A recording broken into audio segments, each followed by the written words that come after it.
Olá pessoal, vamos dar continuidade aqui à análise de circuito em corrente contínua, né? Falando agora sobre as leis de Kirchhoff. A primeira lei de Kirchhoff, que é a lei de Kirchhoff para a corrente, também chamada lei dos nós. A segunda lei de Kirchhoff para a tensão, também chamada lei das malhas.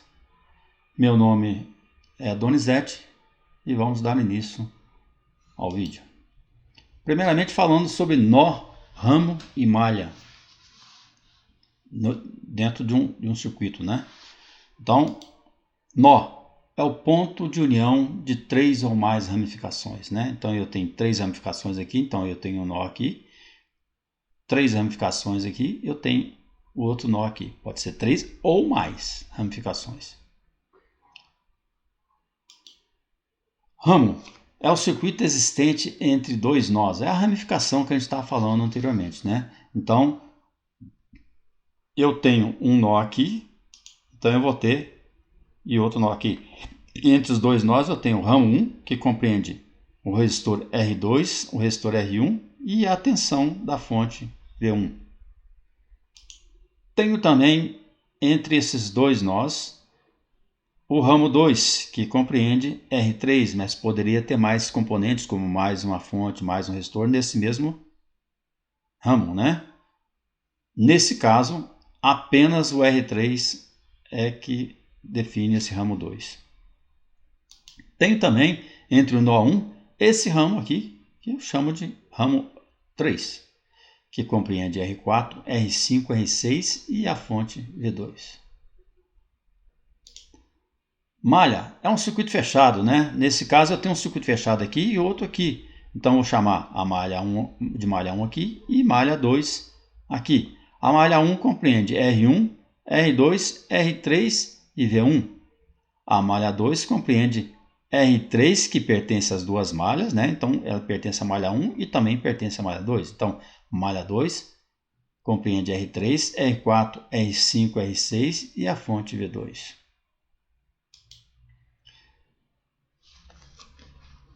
A primeira lei de Kirchhoff diz o seguinte: a soma das correntes que entram em um nó é igual à soma das correntes que saem desse mesmo nó. Quando existir mais de um nó, cada um deve ser analisado em separado, né? Então, para cada um, eu terei uma fórmula diferente da lei de Kirchhoff. Então, eu tenho aqui um nó para a união dessas ramificações, né? Vamos apenas para definir a primeira lei de Kirchhoff, né? Vamos colocar aqui umas correntes entrando nesse nó, né? Então eu tenho I1, I2, I1, I3, I5 e I8, portanto, entrando nesse nó, portanto, vamos somá-las, né? I1 mais I3 mais I5 mais I8. Tenho também as correntes que saem desse mesmo nó. Se eu tenho corrente entrando, eu vou ter corrente saindo, né? Então a corrente 2, I4, I6 e 7 está saindo desse nó. Então vamos somá-los também. I2 mais I4 mais I6 mais I7. Por definição, a primeira lei de Kirchhoff diz que a soma das correntes que entram é igual à soma das correntes que saem desse mesmo nó.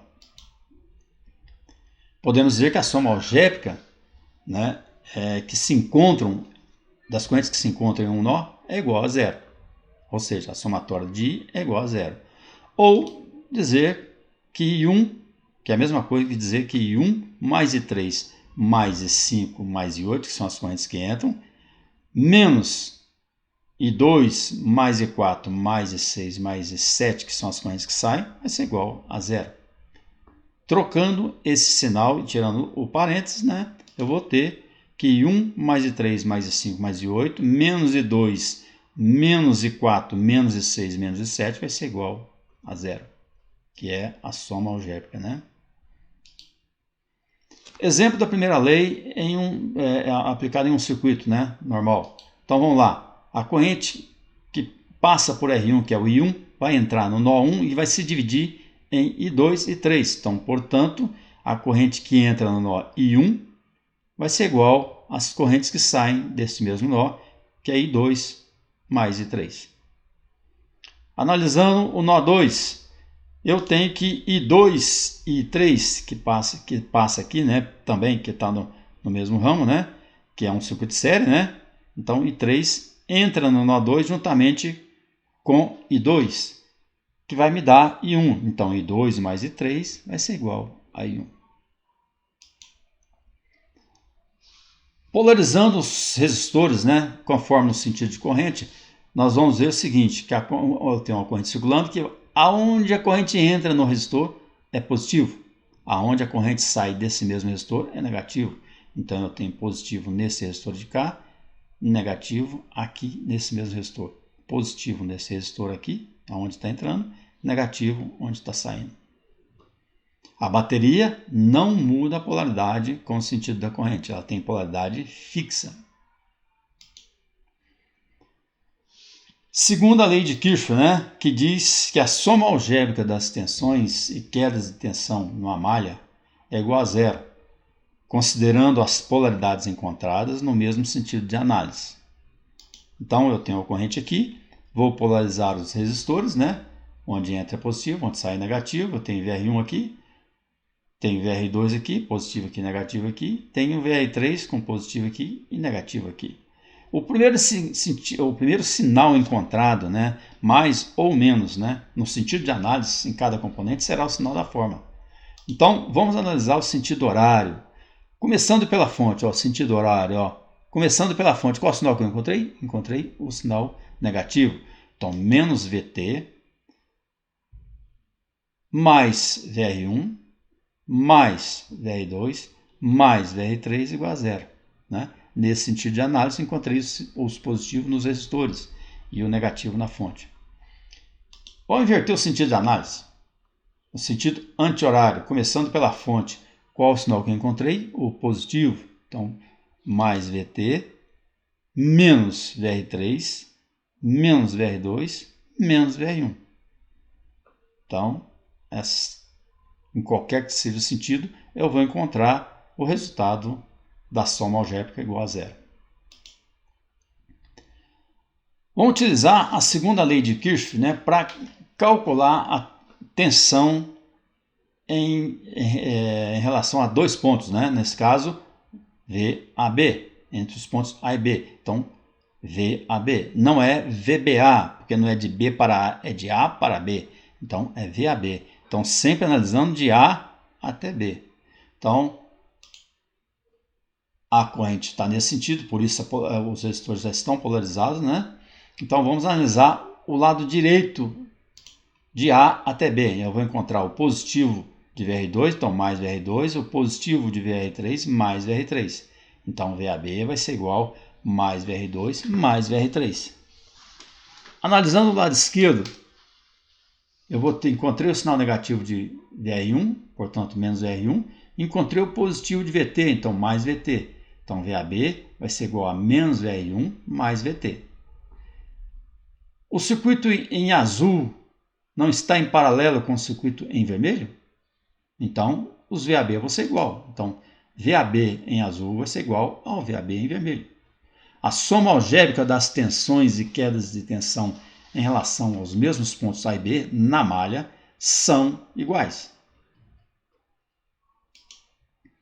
Exemplo de circuito, né, onde podemos utilizar VAB. Né?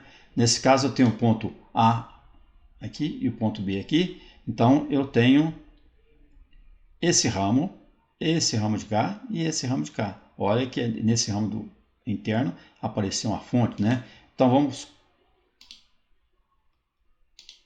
começar por ele, né? VAB, analisando estes ramos, eu vou ter a soma algébrica da queda de tensão em R3, que é VR3, mais o VR2, soma algébrica, né? Eu posso colocar mais V2, mas se essa fonte vier invertida, ela vai dar menos V2. Então, soma algébrica de V2, né? Mais VR3. Analisando este ramo de cá agora, a soma algébrica entre A e B vai ser a soma algébrica de VR2, VR1 e V1. Esse ramo de cá, que vai dar VAB, é igual a soma algébrica de VR4, VR5, VR6 e VR3. Bom, terminamos aqui as leis de Kirchhoff, e no próximo vídeo nós vamos ver corrente nas malhas, ou método Maxwell. Bom, eu conto com vocês para dar um ok, né?